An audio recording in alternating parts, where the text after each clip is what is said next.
Hey everyone, you're listening to another episode of the All Things Private Practice podcast. I'm your host, Patrick.Casale. I'm joined by two amazing guests today, Kathryn and Allie, the founder of the Therapist Network, predominantly found on Instagram. Really amazing resource. She's been on the podcast before. Singing your praises all the time, Kathryn, because what you've created is amazing. Also a clinical psychologist and a co-host of Am I a Bad Therapist podcast. And then Allie Joy, who is an LPC and also a certified art therapist and the other co-host of the Am I a Bad Therapist podcast, which I had the honor of being on a couple weeks ago. And I'm really happy to have you both on here. And I think I maybe didn't mess it up, but I maybe did. Thanks, Patrick. No, all good. Yeah, sounds good. Thank you for having us. Yeah, you're welcome. So today we are going to talk about just being entrepreneurial mental health professionals and also how to set boundaries in your businesses and with your personal lives, because I think the two really blend together so often, especially when you're in creation mode, especially when you're making pushes and launches and really trying to figure out a way to monetize your creation. So Kathryn and Allie, you both have a lot going on. And tell me a little bit about kind of how you two have come together, created your podcast, and then we'll kind of get into everything else. Well, we have a very funny origin story that we always share. So Kathryn and I met through the Therapist Network, also rebranding into the Therapist Network. Thank you, Allie. Of course. So we had met there initially because I had wanted to offer like a masterclass, a seminar, and we kind of got to know each other. And I actually had a dream that we started a podcast. I didn't really know Kathryn beyond our like more casual emails, relationship. probably. Yeah. Yeah. And I just sent her a message and I was like, hey, I had this dream. What are your thoughts about starting a podcast? And that's literally how we got there. And I'm all about that kind of stuff. Anything that feels aligned or dreamy to me, I am running towards. So as soon as I got that message, I was like, yes, I've tried to start a podcast in the past and it didn't work out. And it probably didn't work out because you weren't here yet. So we kind of had this serendipitous, I guess, formation. And I don't know, we started the creation process. So how's that journey been so far with becoming co-hosts? And obviously it sounds like becoming business partners in terms of like, hey, this feels really aligned for us, because I've done episodes before with partnerships, like Kate and Katie from the Private Practice Startup came on and we talked about the struggle areas of partnerships, not so much the really enjoyable areas of partnerships, because I think that also gets overlooked. So how's that been going so far? Good. I feel like it I like does how you're really... both pausing to like look at each other to be like, who takes this question? We're used to podcasting. Yeah. So we always try to do our like nonverbal cues, of course, as therapists. But I feel like it actually ties back really well to our topic of boundaries, because I think Kathryn and I, at least I feel this way, I feel like we have worked hard to communicate our boundaries to each other. And I think to modify them as we go, because we've talked about recently, like it's easy to get into that flow, right? Or kind of like have things going on autopilot, which can be good in some points. But then also I think, have realized the importance of continuing to make sure we're on the same page, that we're really meeting each other's boundaries, that we're feeling good with things. So I think for me, just that transparency of communication, even though it makes me uncomfortable, like just not with Kathryn, but just in general, it can be hard, right? To say like, hey, how are our boundaries doing? I think that's for me been really, really helpful in our whole journey of the podcast. Yeah. And to further that, I think that our boundaries, just with any person in any relationship, they've changed over the past 2.5 years we've created the podcast. And 2.5 years, 2 years? It's been a while. Almost 2 years. Almost 2 years. Feels longer. Geez. But yeah, our boundaries change. Like Allie and I have both been through different seasons of life over the past 2 years, as any would be. And you know, it's a different type of boundary when you have a business partnership, because you do have to respect those life boundaries and they do come into the business. And so it's been a learning experience, I think, for both of us in terms of checking in and recognizing that they're going to change, and they're going to change for one of us and maybe not the other, or both of us at the same time. And it's a constant state of flow with our boundaries. And it's been a journey.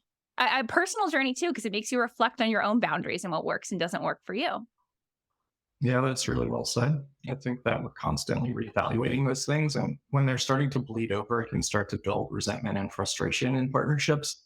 And it's good to be able to be really clear and transparent initially. And right off the bat, I can relate in that way where I have a podcast that I co-host, and I also have a business partnership where I host my retreats. And it's been really important to just be really clear upfront about these are the hours I probably am going to work. This is how I best communicate. This is how I best receive feedback, etc. And I think you have to have those conversations. And so many people shy away from them because it's like, this feels really uncomfortable. And this even bleeds over into, we're not talking about partnerships and businesses. We're talking about like just business in general and being a therapist and owning a practice. Like, I know how easy it is to see the email come in at 7 p.m. and be like, ooh, I could answer that. I could answer that in like a minute. But Mhm. I think it's just so important to set up consistency for yourself to have that like switch that you can flip when you're done with work, you're done with work, because it's so easy to like really just get sucked into being working all the time, especially as remote, like online telehealth providers and business owners. It's really easy to say, like, I can just go upstairs to my office and turn the computer on. It's not that hard. Allie, this reminds me of your laptop. Yes, this is very relevant. It was actually, I think, about a year ago now where I felt that exact way of like, I kind of had like a mini breakdown over it where I felt like I was working all the time. And I felt like the only things I talked about in my personal and professional life related back to either therapy or my business. And I felt very like almost isolated and lonely and exhausted. And so I was like, oh my gosh, I need to like pull back and reestablish my boundaries, like what I want my life to look like. And like Kathryn mentioned, I had a laptop that I've always worked on and I had my setup in my office, but I would find myself having it on my lap on the couch every night. Like after dinner, if I was hanging out with my husband, we'd like put something on. Almost every night I would pull it out and end up just doing something. And I realized for me that was not great. And with my self control, I was like, okay, laptop's got to go. And Kathryn and her husband, actually, we talked a lot about it. And Cisco gave me the push. I ended up getting like a full desktop setup. I got a Mac Mini. That article, Kathryn, really pushed me to get it. And it worked out so well for me because now I have to consciously make the choice to go into my office. I can't just have the laptop sitting, in my living room. And for me, that has been a huge help. It like forces me because again, coming into my office and sitting down, like those like 10 steps makes me think. And I'm like, what am I doing? I don't want to be doing this right now. It's late or whatever it is. So for me, that was a really big, helpful transition. And then also with Kathryn at that stage, I think I had said like, I'm changing, like I'm turning my phone off, like every platform. So like after this time, I can't go on. I remember the first time I answered an email in the morning, Kathryn was like celebrating it. She's like, I'm so happy you answered this in the morning, not at night. I love that. Yeah. And Allie, that your journey, because Allie went through that last year, and that was a really good model just to witness because I then this year really was purposeful about scheduling time off and being thoughtful around my boundaries of emotional work. So as a mom to two, I think I was not giving myself respect or setting internal boundaries around the emotional work of being a parent and a therapist. And so getting really clear, I had hours, I knew my work hour boundaries, I knew email boundaries. I was very good with the concrete boundaries, but that emotional labor, that drain that I didn't have anything left over for myself at the end of the day, that was my boundary struggle this year. And so watching Allie go through the time and the laptop it really helped me think more critically about where I was struggling and how I could set myself up better for boundaries around work. And I think, I don't know if I would have gotten there without Allie going through that. And I think that's unseen or not recognized benefit of business partnerships. You have an inspiration right next to you going through a parallel journey. I love that too. And for Allie's sake, I think the intentionality behind buying a desktop, and then you have to be very strategic in how you use it, right? You have to actually think about it. It's no more like mindless, just have a laptop attached to you all the time because it becomes like this extension of you in a way because you're just like, it's so easy to just turn it on, open it up, be on it, working, whatever. And I think that is so intentional to just say like, well, if I want to be on it, I have to actually think about going and starting it up or sitting down at the actual desktop. Actually, I haven't seen a desktop in like over a decade, by the way. So that's pretty cool. Yeah, it was an interesting setup. It felt weird because, like we say, like we're used to being so portable. Of like, yeah, sometimes sure, I would love to have a laptop and maybe go like I don't know, go work at Starbucks or something. But again, it makes me be so much more intentional. And it worked out really well, but it felt so strange. Even like the mini like nuances of setting up, even like podcasting of like not on a laptop, all of these things. It's funny how used to like you're saying, this extension of ourselves, I think we can have sometimes. And it also allows for like a very literal transition point from like when I get up from this setting, I'm no longer working on Mhm. in this capacity. So I really like that. Kathryn, you mentioned having to create techniques, strategies, or ways to have emotional boundaries. So can you tell us a little bit about like I said what that really? you kind of put into place in order to be able to better Yeah. recharge and be the best version of you? For me, I'm pretty good with boundaries when I'm able to recognize I need them. So for me, it was the awareness. Once I'm able to clearly sit down and identify the problem, I really like getting to root cause and working through it. So that wasn't a problem. I think I was just on what Allie mentioned earlier. It was like autopilot. I was on autopilot of just giving, giving, giving, and not recognizing that boundaries are not just around time and production and hours. They're around you and your emotional and your creativity and your energy and who you are. So for me, it was the awareness. And then from there, I just put up really concrete boundaries around work, around texting, similar to what Allie said, like putting some phone limitations on, changing some settings, putting on what's it called, screen time. Things like that have helped me really preserve my energy for those around me, which is what I want to do. I love that that also seems like there's a lot of intentionality once you have the awareness of where you need to be intentional. And Mhm. for the three of us, we all have different ventures. We've created different things after the last couple of years, as so many people have during this like COVID era. I don't know what we're going to call it in 5 years, but I think that a lot of us have spent a lot of time in creation mode because we didn't have a lot else to do. And we were like, oh, we're in our houses and we can just be working from anywhere. And that frees up commute time and everything else. And I want to transition into that. So, boundary setting is definitely the foundation for all these creations and ventures to run optimally. Because without the boundaries in place, that's where things start to bleed over. That's where, burnout starts to really build up. That's where we start to see irritation and frustration and even depression. So tell me about what y'all are doing because this podcast is really meant to inspire people as well as talk about the hard times and validate them and normalize them. But y'all have created a lot. And I think it's really important for mental health professionals who are just starting out to know that the world is much bigger than just one-on-one 60-minute increments of time. Oh, that's a big one. Where to start? Yeah. Well, I can say something I've learned from Kathryn actually in this partnership is Kathryn is amazing at automations and workflows. And it has inspired me so much outside of our podcast because I learned so much from Kathryn and these amazing skills she has, because I think it helped me recognize. And we've talked about this in other ways too with the podcast of like the slow drain of like the little tasks in the moment, it's not that big. But when everything kind of adds up and you look back on it, it's like, oh, well, I only did a couple of little things, but they can really add up. So seeing Kathryn's skill at automating things and really putting these workflows into place has not only made, I think, really the podcast possible. I can't imagine it without all of that foundation work that Kathryn did. But also I've translated that and tried to really utilize it in my other businesses that I have.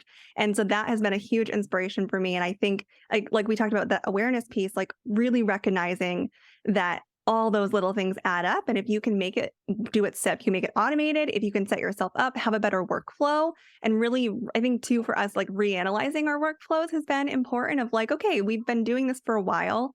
Is it actually working? Can we Mhm. change it? Can we make it easier? Like, where is it Mhm. getting stuck? And I think, again, that's helped us so much in the podcast. And I notice myself in so many other areas of my life using that. And it makes it feel possible to have all those things running, like, hopefully concurrently. And to reflect on the process of like how we have both grown from each other. Burnout's really dangerous because it makes you are isolated, you feel isolated, and the only one of the best ways, one of the solutions is to not be isolated. So it's like you feel stuck. You have to keep on this hamster wheel of isolation, or else you're going to, I don't know, the feared outcome happens. And it's really about connection and seeing other people and getting inspired by other people. And I think Allie and I think are hopefully doing a good job showing that we're very similar in some ways, but we're also really different. And we really celebrate what we each bring to the table and try and learn from each other. Like, I know that we have different skill sets and that one of us is stronger than the other in certain areas, but it's really fun to help the other one try and learn alongside each other. And that to me is what is the remedy to burnout. It's connection.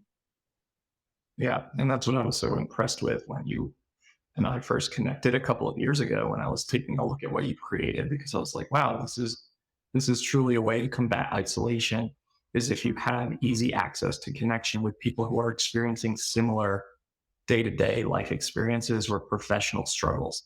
And I think that is so helpful in validating and normalizing, because in this profession, it can be so isolating. You can feel so siloed, and you can go through your day without talking to another human being who maybe is not a client. And that can feel so depleting. And you need to have that recharge period and that place where you can connect and just have support and walk alongside each other.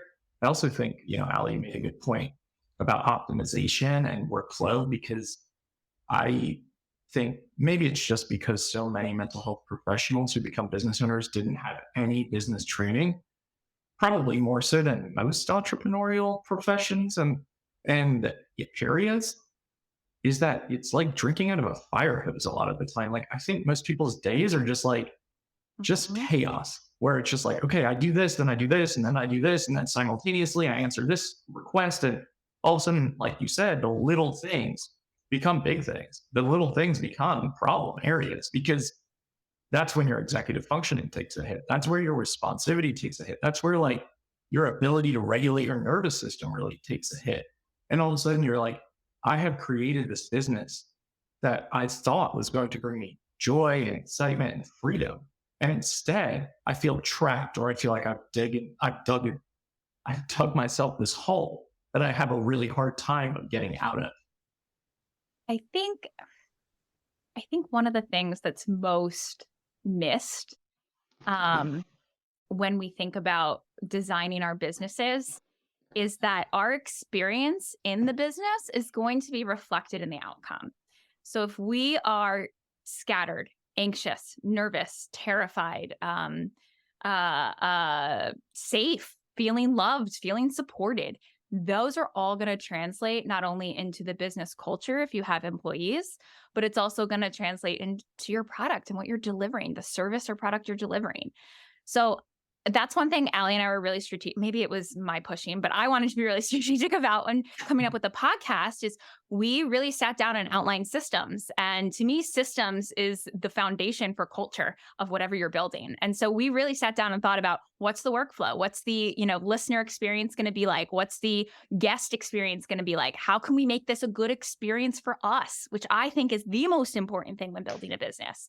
If you can't enjoy running it, what are you doing? So, I mean, when you say that, I nod, but Patrick, I can't relate to that because I've really tried, and yes, I've missed the mark in periods of my life, but from day one and almost everything I've built, I've really tried to put my enjoyment of it at the forefront. Maybe not always the forefront, but up there. It's really interesting when you say I've tried. I'm nodding, but I can't relate. I don't want to say that you're probably in the minority, but you might be in the minority in some degrees. Like I That's see fine. so many people. No, and I'm happy for you for that. I just see so many people who have tried, but just didn't have the systems in place or really underestimated the importance of the systems. I think, and I agree with you, I think systems are foundational. So I think that like, that's just how my brain works. So I go into everything trying to be very proactive and think about all of the outcomes, sometimes to a detriment. But I just see like, even in my Facebook group, we have 10,000 therapists now. Like we have a lot of members, and there's just a lot of chaos upon startup. Because I think, again, coming back to grad school for the most part, didn't really talk to you about owning a small business in the mental health career path. it's really a shame because as the three of us sit here, like we can really easily say to the world, like there is so much we can do with the skill sets that we have. And there's really a lot that we can offer if you learn how to be strategic, if you learn how to follow that passion and align it and make sure that it feels like everything feels really consistent for you. And I think that's really the epitome of what you're saying too. I feel like it was really helpful too, like when we started, because I think it's easy in any business or anything you're starting when you have that fire of like that creative energy, like you're so excited, you want to run, you want to get it going, right? Like you want to get to that, just like, I want to do it. But I think something with the podcast and that I have definitely tried to do in my own businesses. And again, I feel so inspired by Kathryn and her background with her MBA and everything. Like we took our time. We sat down and like went through, like Kathryn was saying, these systems. We talked about things. We had a long document we were working from. We met multiple times. We spent months planning the start of our podcast. And I feel like that helped our success and our journey so much because it's, people start podcasts and you go for it and that can be great. But I think for us and reflecting on our journey of like just really being so intentional, taking your time and setting it up. And like Kathryn saying, trying to set yourself up for success and enjoyment, I think made a really big difference. And even in other businesses that I have some things like projects that kind of, came up through something else. But I do notice the ones that I didn't spend that time on, like taking my time and setting it up. Now later, I'm like, oh my gosh, now I have to go back and do all of these different things because I hit the ground running and I was so excited. But now it's not operating well. So I think, again, reflecting, especially on our podcast journey, that time that we took, like we were so ready, we were so excited, and that still carried through that. But I really just think that set us up to like really launch with such a strong like foundation to it, really clear message and ideas. Like our sound setup, I think was really great. And all of those things makes such a big difference. That's really important. That's a great message for everyone listening is just that intentionality. Can't talk today. And I think that shows in the work that you're putting out there and the product that you're delivering. And it is easy, right? Like to hit the ground running and be really excited and to have those like that rush of ideas and to really follow that. And I think that can be great. But I also do think there's another side to that, right? Like where you follow that and really get into it. And then all of a sudden your batteries start to fade away because you're so invested in it, or you just you don't take that like zoom out perspective to take a look at everything. And I think that's great advice to really strategize, to really get intentional, to really be specific, get your steps out, get your processes out. And that goes not just for private practice setup, that's for podcasting, a coaching program that you want to launch, an event that you want to host. Like that's what I see a lot of people struggle with is giving themselves the runway to have everything set up and in place, opposed to just being like, all right, I'm interested, I'm going for it. And then all of a sudden it's like, well, why didn't it sell? Mm-hmm. So with that being said, y'all have created the podcast. It's obviously very successful. You've been doing it for almost over 2 years. That's pretty incredible because it's another area where I think the average length of like podcast is less than 6 months because consistency is key. Can you speak to that as a partnership and how that works for both of you? That was something we actually talked about during our planning phase. And that was, we recognize that we need to continue to put what we create out into the world, and we need to do it consistently and consistently for a long time. And I think both of us had that awareness going into it, right, Allie? Oh, yeah, definitely. I think it's interesting too, thinking about different media types, right? Like my husband is he's like a musician. He does a lot of sound production and things. And I feel like that has helped me grow my awareness because in a world where things go viral so quickly, it feels like everything is so fast paced. Like you can have that like great start sometimes, but also thinking about like certain medias like podcasting and different things like growing on YouTube, like those can often be a lot like slower grow, but with that consistency over time, it really can be worth it and get you there. So even if, the first couple episodes or things like that aren't, having thousands of downloads, it doesn't mean that it's not going to work. You just really need to have that consistent push. I agree. And that's one thing I've seen, Kathryn, with you and your Instagram development and your following, because you've always been very consistent with how you've shown up. And I think that makes a huge difference in terms of not just building following, but the know, like, and trust factor in knowing like Kathryn's going to be consistent. She's going to show up. This is who she is. This is what she believes in. This is her business model. This is her idea. I think that really makes a big difference from the people who maybe start out, they're really excited, and then it doesn't go well right away, and then all of a sudden it kind of Yes. fades away. I would also have to say systems are boundaries in organizations. And these boundaries help. So boundaries are systems. These boundaries, these systems help you stay consistent. So we knew what our weeks and months were going to look like with the podcast. We knew what it looked like to stay consistent. And we designed the organization or the podcast organization, org terms coming up, around how we could stay consistent. That's kind of where the sweet spot is around enjoyment of this creative process, is getting it really clear on where those systems, where those processes, boundaries are in place so that you can continue to enjoy it. You can continue to not resent it when it comes up on your calendar, right? And I think we both had phases, me most recently, where I was strapped for time and I was not feeling energized about the podcast, right? And that's where we had to sit down and talk about new systems and new boundaries. It's that, it's a living organization. I love that. And I actually love that quote of that systems are boundaries. I think that's really, really important. Do you know Katie Lemieux from the private practice startup? No, of her, yes. Okay, she's a good friend and she loves systems. She could talk about it all day until my eyes glaze over. But all I'm saying is, like, she's right. And when she talks about it, there's this passion there. And I think it's just such an important piece of anything business related and entrepreneurial related to really get this stuff down and to really figure out, like you just said, there are going to be phases and seasons of life, and then you just reevaluate. But at least you have the foundation in place to go back to and anchor into, so that you can reevaluate, you can tweak, you can edit, and then you can improve your processes along the way. And I will say I love having a partnership, I think, too. Like, it's so nice to be able to have like the energy from somebody else of, like Kathryn said, we've gone through different phases in life. We've had things going on in our personal lives, our energy, motivation, it fluctuates. That's life. And I feel like, at least, hopefully, Kathryn, I hope you feel this way, of like, I feel like we can do a great job of like lifting each other up when we need it, meeting each other at like where we're at when we need it. And I think too, like for me, I have the brain that's like very excited. I want to do all the things. Like, I have a little bit of a chaotic energy to me, but I think we balance each other out great. Because whereas I'm like, we have to do this every single day. And Kathryn's like, but do we?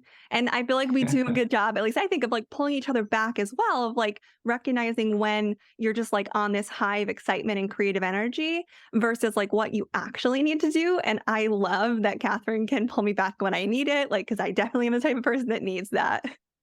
You pull me back. We have moments. We both have our Yeah. inspired moments. And the partnership also, just to reflect, I don't think one of us could have created this on our own. Like, it would have been a totally different podcast without the other one. And that's the beauty. That's the magic of it, I think. And also, like, our businesses outside of the podcast would look differently had we not done this podcast, which is kind of cool to think about too. Mm-hmm. Yeah, I completely agree. Sounds like it's been a really cool journey these last couple of years, and I'm really excited to see what comes next for y'all that you kind of alluded to already. So, any last minute advice for anyone listening, or anything you want to leave people with? Do it scared. I like that. Do it scared, but set yourself up to do it well. Might be the See, we title of this balanced. That was episode. great. Thank you. Love it. Yeah. My motto has become doubt yourself, do it anyway, which is obviously in alignment with do it scared. I agree and endorse that wholeheartedly. So really, really love that. And you two obviously balance each other out really well. So congrats on all the successes. And Allie, I know you're going to take the lead on sharing where people can find more of what y'all have to offer. Yeah, we thought to make it easy, you can find a lot of information about us and all the things we do on our podcast website. So everyone can head over to abadtherapist.com, can listen to the podcast, see all the things, but also see our personal about us, all that. So I feel like that's a nice, concise place people can, instead of tons of social handles. And we will include all of the social handles in the show notes too, and the website link as well, so that everyone has easy access to all of that information. Just want to thank you both for making the time and coming on today and sharing some of your story. Patrick, is Thank great. you for having us. To everyone listening to the All Things Private Practice podcast, new episodes are out every single Saturday on all major platforms and YouTube. Like, download, subscribe, and share. Doubt yourself. Do it anyway. See you next week.